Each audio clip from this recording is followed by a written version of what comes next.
From the headquarters of Telesur English in Quito, Ecuador, I'm Carla Gonzalez, and this is From the South.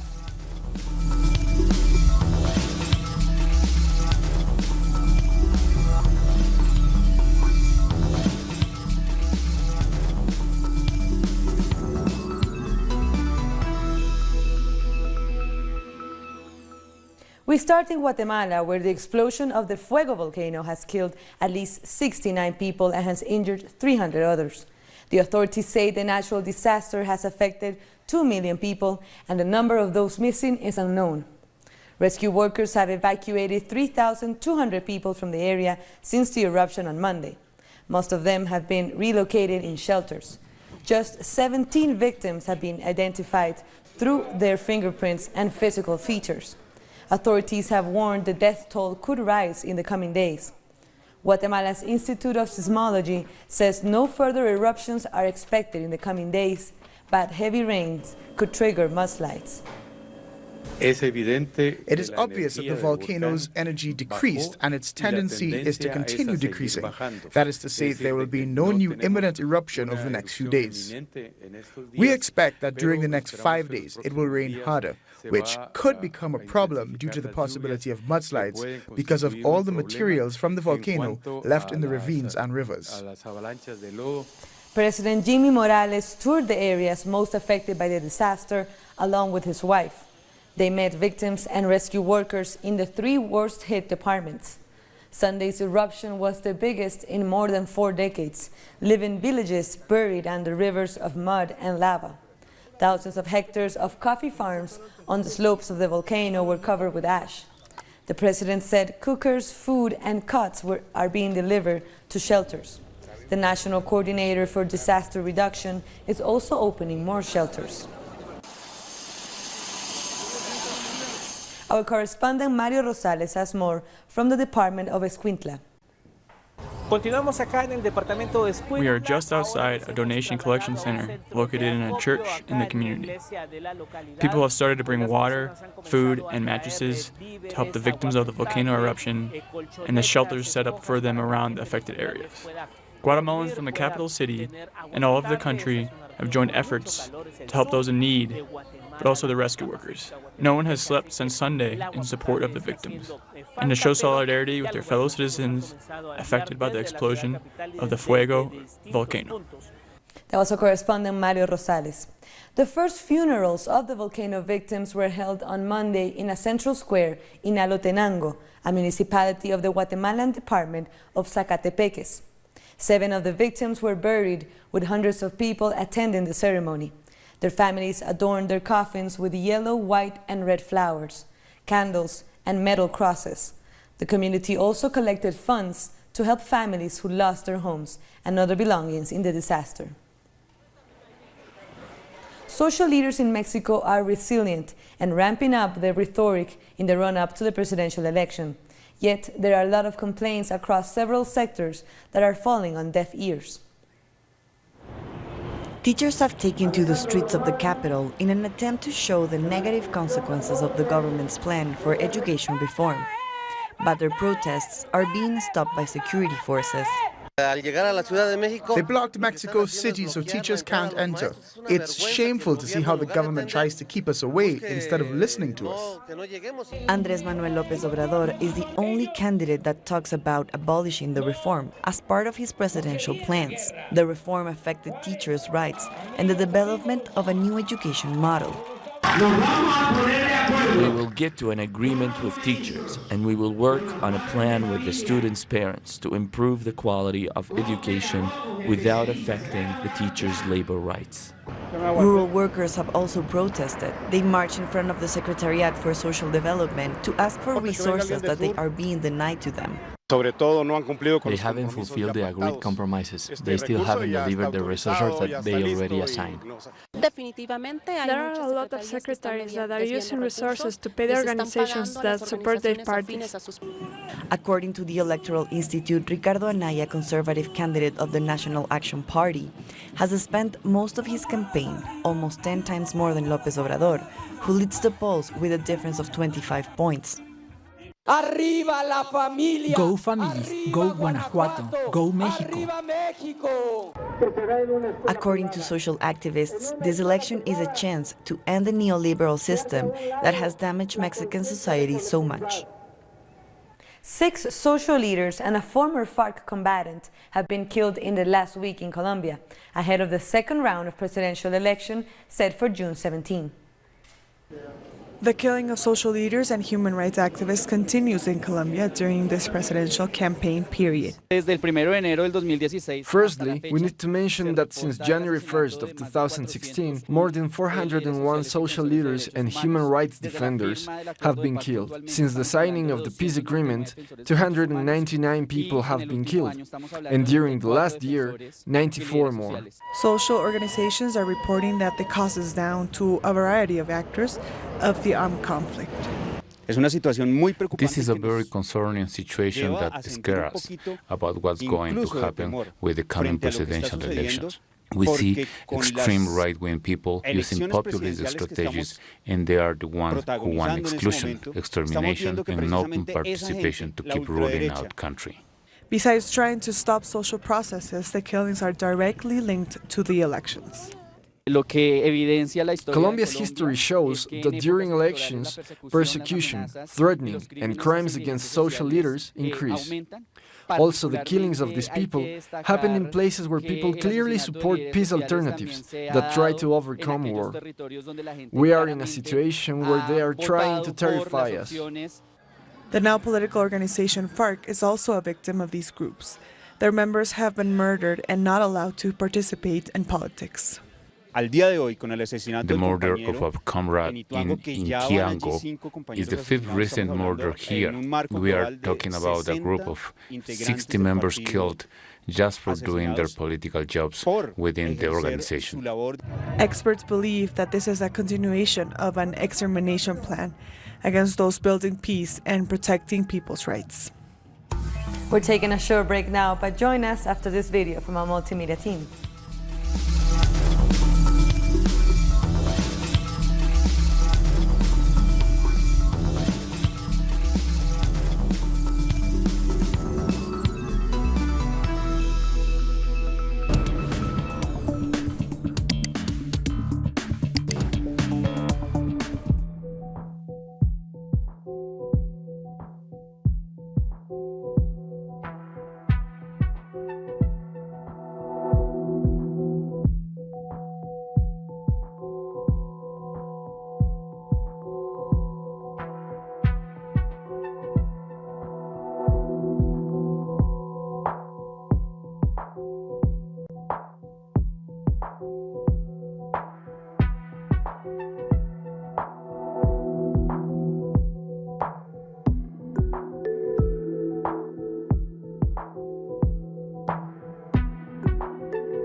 Welcome back. The United States continues its diplomatic war against Venezuela. The United States, along with other 6 countries, urged the Organization of American States, or OAS, to reject Venezuela's elections and to remove the country from the organization completely. Argentina, Brazil, Canada, Chile, Mexico, and Peru joined the United States' proposed resolution. According to the U.S. Vice President Mike Pence, Venezuela is a failed state. Today, all our nations agreed to take up the issue of Venezuela's collapse during this General Assembly. And tomorrow, we will have an opportunity to take an important step to hold the Venezuelan government accountable. The Venezuelan people deserve better than what the regime of Nicolas Maduro offers them. They deserve libertad. However, U.S. threats were null and void, as Venezuelan President Nicolas Maduro has already announced the country is withdrawing from the OAS. According to Maduro, the international organization has become a tool to attack progressive, independent, and anti-imperialist governments. It is the last General Assembly in which a Venezuelan foreign minister will participate, because we denounce the OAS and we are leaving the OAS. The Ministry of Colonies, we are leaving the OAS.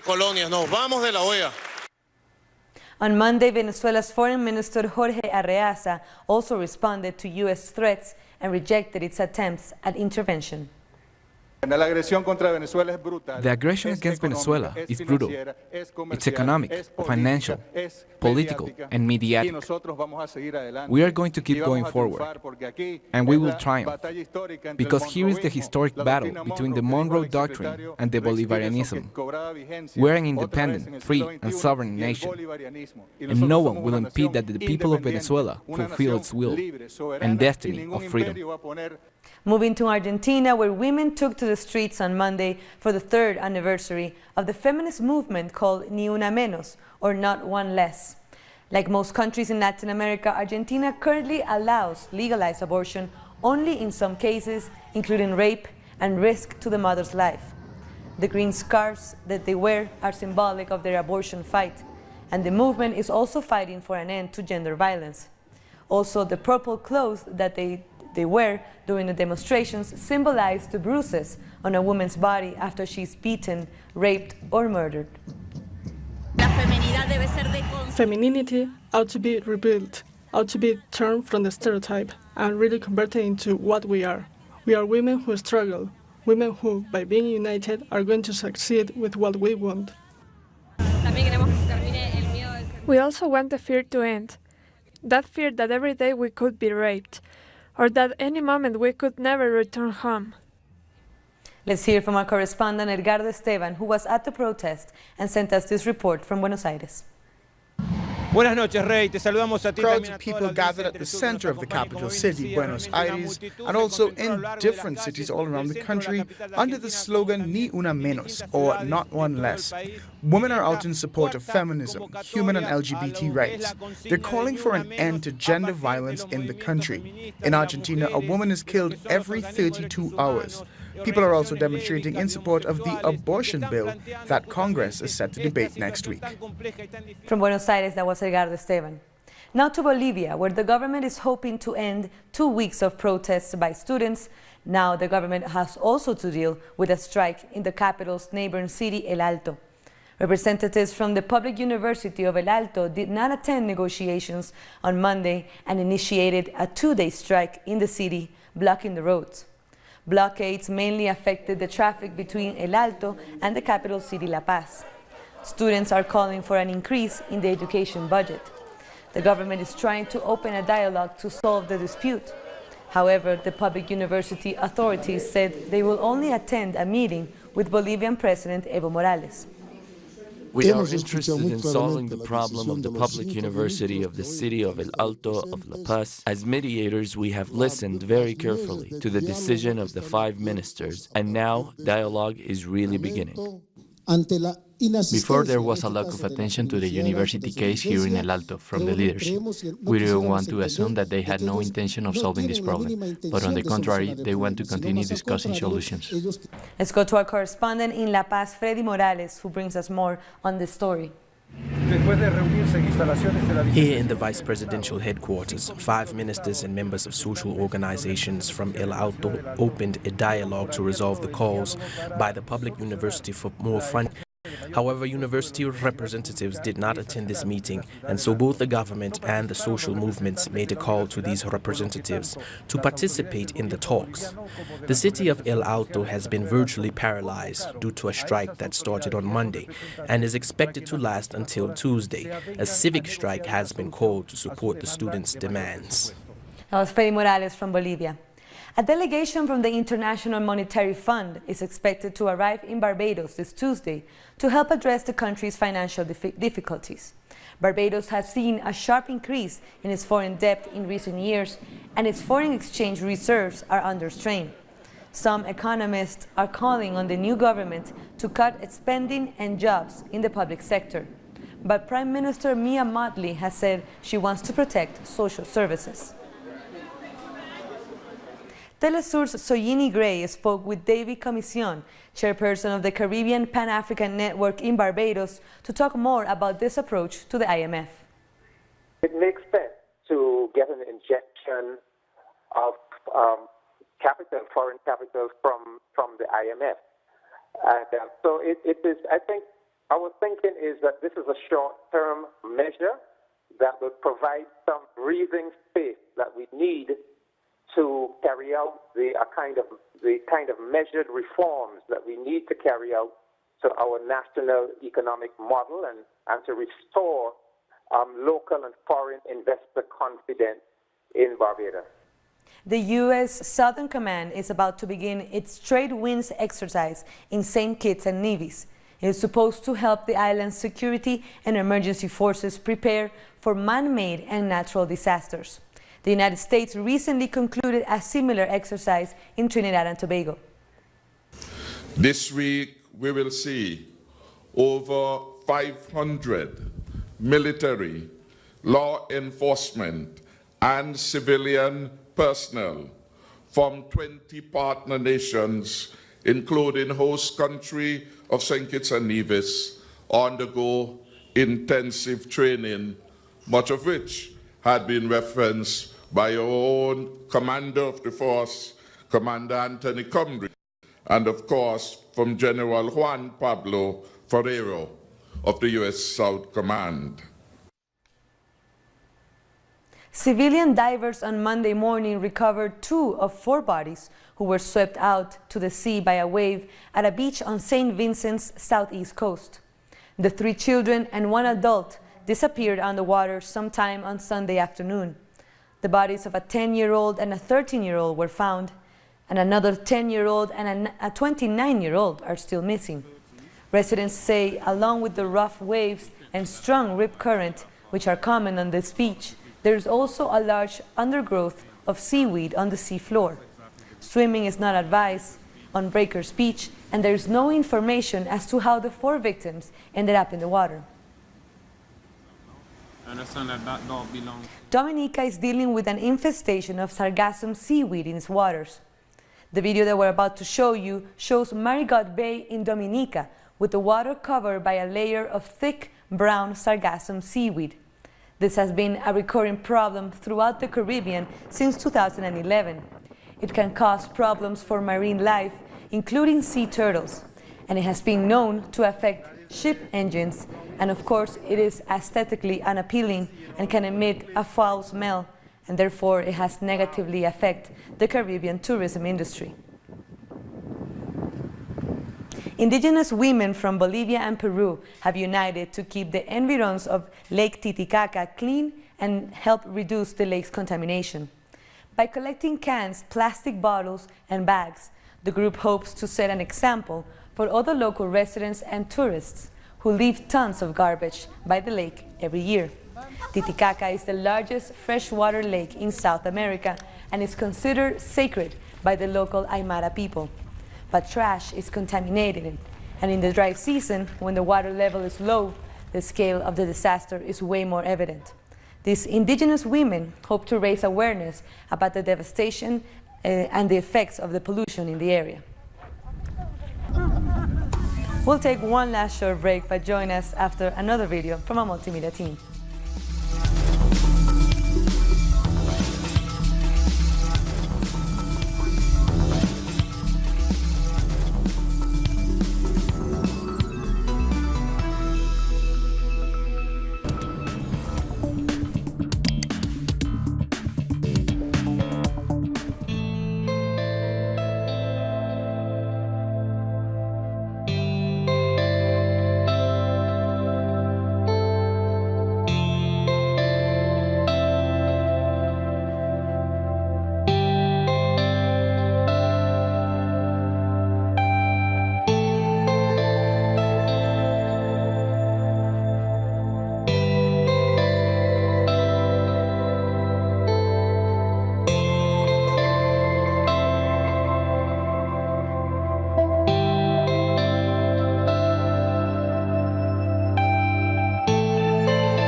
Welcome back. Spain's new Prime Minister Pedro Sánchez has nominated Josep Borrell as his Foreign Affairs Minister. The 71-year-old Catalan Borrell has been vocal in his opposition to the Catalan separatist movement. Sánchez is running a minority government, and opposition from the Popular Party promises to be tough. The Popular Party has already announced that they will amend the general state budgets in the Senate that they designed and approved a few weeks ago. French authorities began evicting the migrants from 2 camps in northern Paris on Monday, following a similar operation last week. Footage shows military police clearing a camp near Canal Saint-Martin. Another camp that was also reportedly cleared was at Port des Poissonniers in the north of the French capital. Last Wednesday, at least 1,600 people were evicted from the Millennium migrant camp by the Canal Saint-Denis. Migrant workers went on strike on Monday in the southern Italian town of San Ferdinando following the fatal shooting of a worker from Mali. Sako Sumaila was killed on Saturday, reportedly while picking up metal sheeting in an abandoned factory, when an individual is said to have arrived by car and fired shots, killing Sako. A workers' union is planning a nationwide protest on June 16 to highlight the poor working conditions of people like Sako. Going now to the UK, it's been almost a year since the London Grenfell Tower fire that killed more than 70 people. Our London correspondent Pablo Navarrete has an update on this story. On the 8th day of a public inquiry into the Grenfell Tower tragedy that took place on June the 14th, a leading fire safety engineer, Dr. Barbara Lane, has revealed a report which calls on Grenfell Tower having a culture of non-compliance with regards to fire safety. Dr. Lane's comments came as we approached the first anniversary of the tragedy, which resulted in the death of 72 people. The report also reveals a litany of inadequacies with regards to fire safety, including the fact that fire doors, which should have been resistant up to 60 minutes, were in fact on the night of the fire only resistant in some cases up to 20 minutes. So as we approach the first anniversary of the tragedy, there has been frustration and anger amongst by individuals and groups from the community at how the local authority and the British government have dealt with the tragedy and its aftermath. There are still, it should be noted, members from people that lived in the tower who are in non-permanent housing, and there seems to be a widespread frustration about the credibility of the inquiry taking place. There has also been frustration directed towards the British media, the mainstream media, and how it has reported the tragedy and its aftermath, specifically its lack of critical inquiry towards the authorities who were in charge of the cladding, which has been so criticised for exposing the residents in the towers to the dangers that led to the 72 people that died. So this inquiry has a lot riding on it to establish some answers for the community and to provide some level so clarity so that accountability can be done, as there's a widespread feeling that there needs to be accountability for the deaths that took place nearly a year ago at Grenfell Tower. Pablo Navarrete from London. Today is World Environment Day. With the growing population, stress on the environment has been increasing more than ever. Many small countries have found ways of dealing with the dire situation. In Myanmar, a Yangon-based social enterprise called Chuchu is trying to minimize waste as its staff turns discarded clothes and rubbish into handy, fashionable accessories popular among tourists. Coffee sacks are woven into baskets, and old tires are turned into belts. They are just some of the 60 products on sale here. And with that, we come to the end of this news brief. But this and other stories, as you know, you can find on our website, telesurtv.net/English. And you can also join us on social media, Facebook, Twitter, and Instagram. For Telesur English, I'm Carla Gonzalez. Thank you for watching.